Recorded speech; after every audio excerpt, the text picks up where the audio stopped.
what kind of qualitative change would you like to see, Geeta? You know, the fact that, as Rebecca was mentioning, she was the first, criminal lawyer of repute in the country, and Sandeep, in the journey of this republic, today everybody takes television news for granted. Yes. And they don't forget.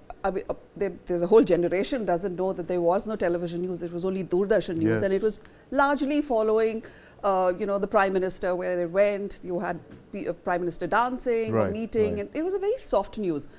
And then, lo behold, comes my first boss from the US and decides that there is no television news, and there was no channel, and she launched it on a VHS. Yes. And Madhu Trehan, launched News Track, which again is something that people know. And then all the people who joined in were, in our office, we were largely women who were there, and they were men and women. And today, when you talk about, say, Dancing on the Grave, on OTT, or you talk about Lalu for the scam, or you talk about Ram Temple's court case, which was, fought for such a long time, and then this thing came, or you talk about Kashmir Files, or you talk about, anything of that.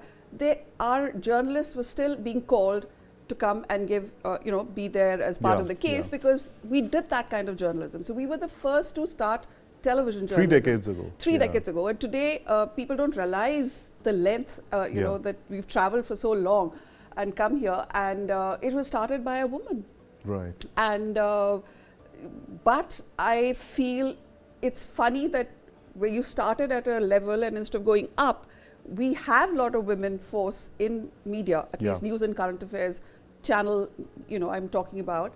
I am sure Adwaita will talk about film industry being the same. Yes. But there is a kind of discrimination or, making you fit in a certain kind of stories or the kind of roles or a certain kind of thing, and they don't typecasting you totally, even in news. Right. And it's funny because when we were doing news and current affairs, I remember a marketing person coming and walking up to us and telling Madhu that, if this one doesn't do this, we'll send them on the toughest assignment. And Madhu started laughing and she said, you're talking to the wrong people, because here people fight to go for the toughest. We've got jungles of, the operation that happened in Assam, the military operation, or everything must go. You were picked up by the terrorists, blindfolded and taken, and for an interview. They were all being done by women. Yes. And I find all of that missing. So it's really sad that from 87, when Madhu started News Track, we joined in 90s.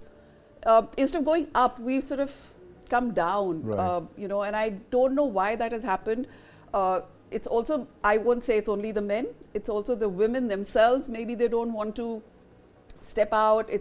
I'm going into now a territory of how the television news industry has evolved in the last but it hasn't gone up, is all I will say right now. So Adwaita, you're a very, very well-known screenwriter, and tell us the kahani of women in the entertainment space over the last few years. I'm talking about Hollywood, where you have Greta Gerwig, who's just cracked $1 billion movie, but she's not recognized at the Oscars. How's the state of the Hindi film industry, Adwaita?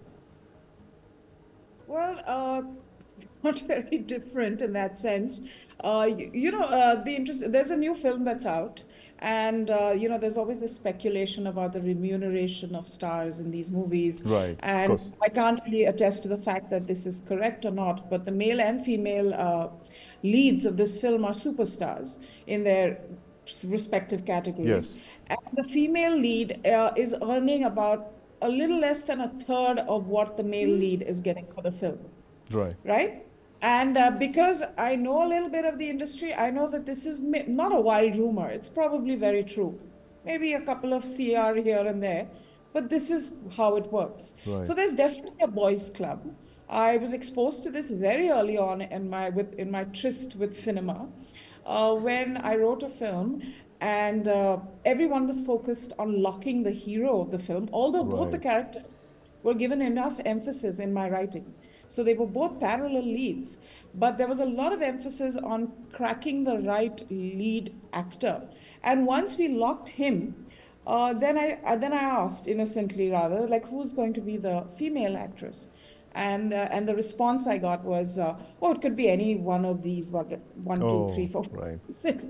And I said, I mean, this is incredible. And it was sort of the first insight I had into this industry, which has made it a place that I enjoy working in because this is my work, but also a place where I'm not entirely comfortable or entirely fit in either.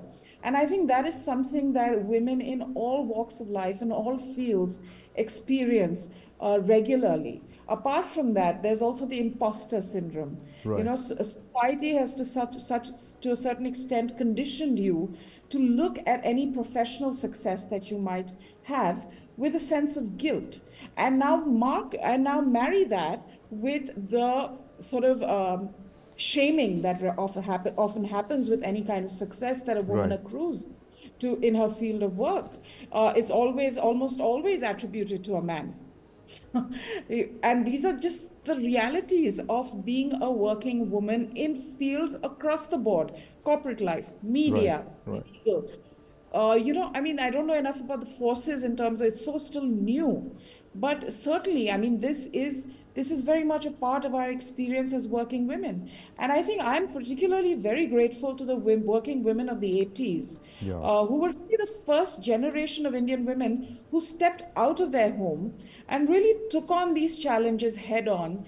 And when it comes to women's rights, women's participation in public life, in corporate life, in working life, I really think we owe it to the women who came before us more than any other entity, be it politicians or social gurus or anybody. I think we really owe it to the generations that come before us, and really what we leave behind for the generations that follow will be our personal contribution to this fight. And let's make no mistake, it's still a fight.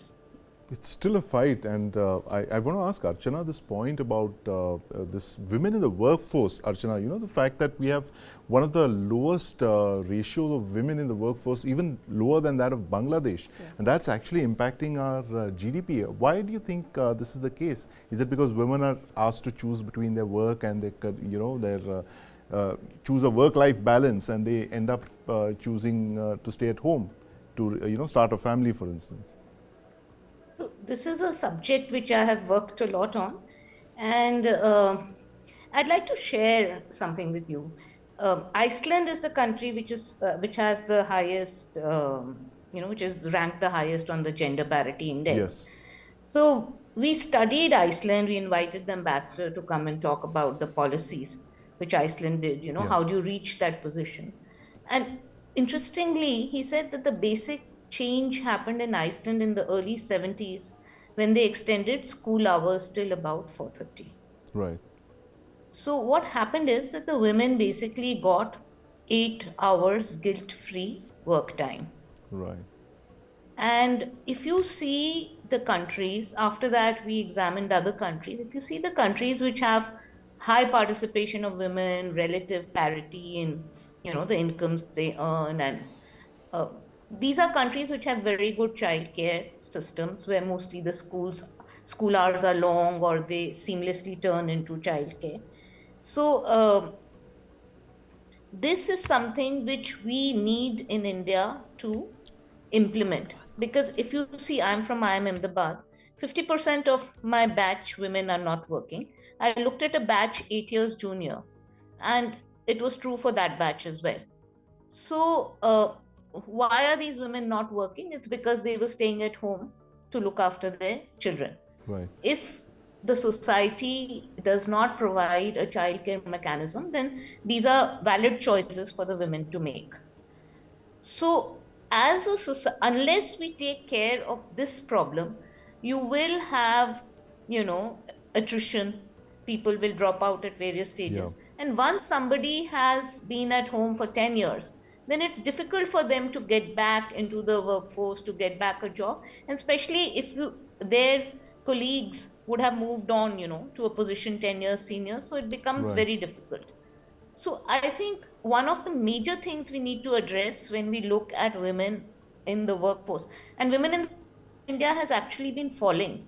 Women's participation from 40% to nearly 20% now. 20%. It's one of the sharpest drops globally. It's alarming, in fact.